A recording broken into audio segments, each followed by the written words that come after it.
Halo semua, kenalin aku Aska, asisten laboratorium statistik dari Reksa Kualitas Angkatan 2018. Di dunia perkuliahan ini tentunya banyak banget hal yang bisa kita ikutin, mulai dari organisasi, kepanitiaan, lomba, UKM, dan hal-hal lainnya. Seorang mahasiswa yang aktif merupakan seseorang yang dapat memanfaatkan hal-hal tersebut untuk mendapatkan value bagi diri mereka sendiri serta orang-orang di sekitarnya. Dan aku memilih untuk mengikuti berbagai hal agar aku bisa tetap aktif di dunia perkuliahan ini. Mau tahu bagaimana perjalanan aku menjadi mahasiswa di perkuliahan ini? Yuk simak hipotesis berikut ini.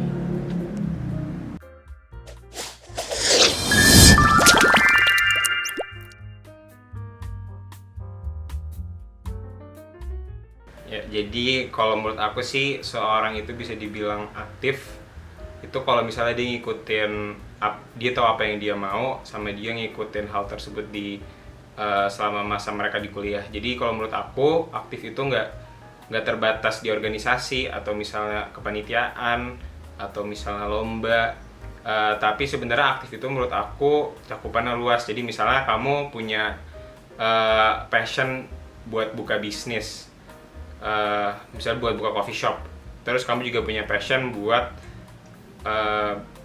kamu suka olahraga, kamu suka main basket, kamu ikut UKM basket. Atau misalnya orang lain punya passion buat misalnya mereka buka bisnis gitu. Nah itu menurutku saat kamu udah tahu apa yang kamu mau dan kamu ikutin hal itu dan kamu jalaninnya, itu menurutku definisi masuk aktif sih. Jadi gak terbatas di sekedar organisasi atau lomba aja atau kepanitiaan, tapi sebenarnya saat kamu udah ngikut, kamu tahu apa yang kamu mau dan kamu ngelakuin hal tersebut, kamu nyoba hal-hal baru di masa kuliah ini, itu menurutku definisi dari masuk aktif gitu. Oke, kalau menurutku sih penting banget, soalnya banyak banget pintu yang ada di kuliah sih. Dari kamu suka hal yang akademis, misalnya kamu mau ikut laboratorium, atau kamu suka riset, kamu mau misalnya ikut klub buat ngeriset, publikasi jurnal, dan dari non akademis juga kayak misalnya kamu suka olahraga, suka basket, suka sepak bola, UMKM, dari UKM, terus juga kamu misalnya suka sinematografi, itu tuh semua benar-benar diwadahin di kuliah dan kamu tuh nggak ada yang ngebatasin kamu buat ngelakuin hal apapun.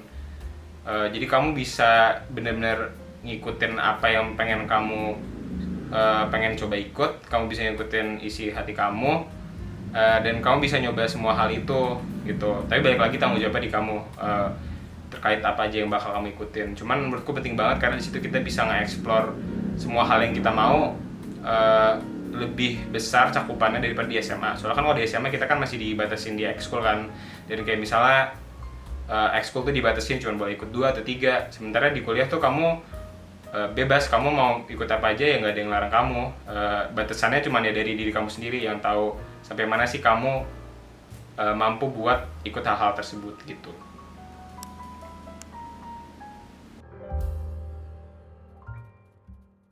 Oke, kalau selama perjalanan aku sih, kalau aku sendiri ngebagi hal yang aku ikutin dari organisasi, kepanitiaan, sama lomba. Kalau dari organisasi sendiri, aku ikut organisasi di tingkat jurusan, himpunan jurusan, lalu juga ikut eksekutif mahasiswa di tingkat universitas. Selain itu sekarang aku juga lagi ikut organisasi eksternal kampus yang lingkupnya itu juga Jawa Timur. Terus kalau dari panitiaan, aku ikut panitiaan di tingkat universitas juga, pernah ikut di fakultas juga, dan juga di tingkat jurusan, dan juga di lingkup eksternal kampus gitu. Dan kalau dari lomba sendiri, aku udah ikut beberapa lomba. Buat tipe lombanya sendiri itu ada yang LKTI, ada yang business plan, ada yang business case, ada lomba poster, lomba esai. Jadi di sekitar itu sih kalau dari lomba yang gue ikutin gitu. Oke, kalau dari manfaatnya menurutku banyak banget sih. Mungkin aku bakal jelasinnya juga kayak tadi, ada 3 bagian dari organisasi, kepanitiaan, lalu juga dari lomba-lomba. Kalau dari organisasi sendiri menurutku karena aku ikutnya di tingkat universitas dan jurusan juga, dan juga di tingkat eksternal kampus atau di daerah Jawa Timur. Menurutku itu juga jadi salah satu cara aku buat ngebangun koneksi sama orang yang awalnya aku cuman bisa kenal orang-orang di jurusan aku doang karena di lingkup perkuliahannya aku kelasnya sama mereka doang. Tapi karena aku ikut di lingkup universitas dan juga di Jawa Timur, itu nambah kenalan aku sih, mulai dari fakultas lain, jurusan lain, bahkan sampai di universitas-universitas lain. Dan aku juga lebih kenal juga sama teman-teman aku di jurusan karena aku juga ikut himpunan di jurusan. Selain itu, kalau di organisasi aku juga ngerasain kayak setiap orang tuh punya peranan masing-masing dan kita tuh bisa saling melengkapi masing-masing sih. Jadi aku ngerasa kalau setiap orang ikut organisasi itu, mereka ikut karena mereka udah tahu minat mereka tahu apa yang mereka suka, dan di situ mereka juga bisa kolaborasi sama orang yang ternyata beda, antar divisi atau antar departemen. Dan aku ngerasa kalau di situ tuh kita kayak bener-bener belajar buat kerja sama sih. Selain itu, kalau dari kepanitiaan sendiri itu aku ngerasain kalau dari aku sendiri, aku tuh suka ikut kepanitiaan yang aku suka tujuan dari kepanitiaannya, dari acaranya.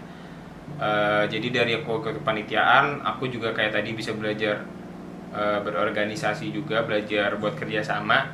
Tapi di situ aku juga bisa ngewujudin suatu hal yang aku percayain, tergantung sama acara itu apa. Terus kalau dari lomba sendiri sih aku belajar buat berkompetisi, buat bersaing sama orang, ngebangun networking juga karena dari anggota biasanya peserta tuh dari berbagai universitas, dan ngasah aku buat nyelesain studi kasus di dunia asli sih. Jadi aku ngerasain sebenarnya masalah yang bakal dihadapin di dunia kerja tuh kayak gimana sih, gitu.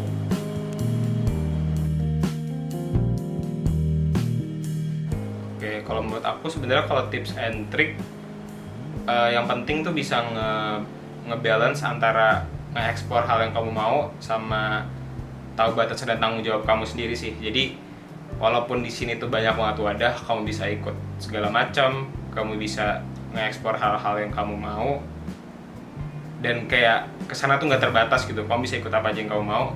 Tapi di situ kamu juga harus tahu batasan kamu tuh udah sampai mana aja, apa aja tanggung jawab kamu. Jadi segala hal yang kamu ikutin tuh juga maksimal gitu, dan hal itu tuh bisa diselesaikan atau bisa dibalance dengan cara kamu bisa ngebagi waktu yang baik. Itu bisa dengan kamu ngelakuin time blocking dari kegiatan kamu per hari, terus kamu juga ngeplan kalender kamu, misalnya ada deadline apa aja, baik dari kayak akademis kamu, dari kerjaan kamu di kuliah, lalu juga dari hal-hal di luar itu, misalnya di organisasi kamu, di kampus atau di laboratorium kayak gitu, atau misalnya di organisasi lain atau kegiatan lain. Jadi menurutku yang penting ngebagi waktu dengan baik, tahu batasan kamu, sama nge-explore hal-hal yang menurut kamu bakal nambah value buat diri kamu, gitu sih. Sekian di episode kali ini, jangan lupa buat like, comment, dan subscribe, dan juga jangan lupa buat nyalain notification kamu agar kamu dapat update terkait video-video kita selanjutnya. See you in the next episode, and bye-bye!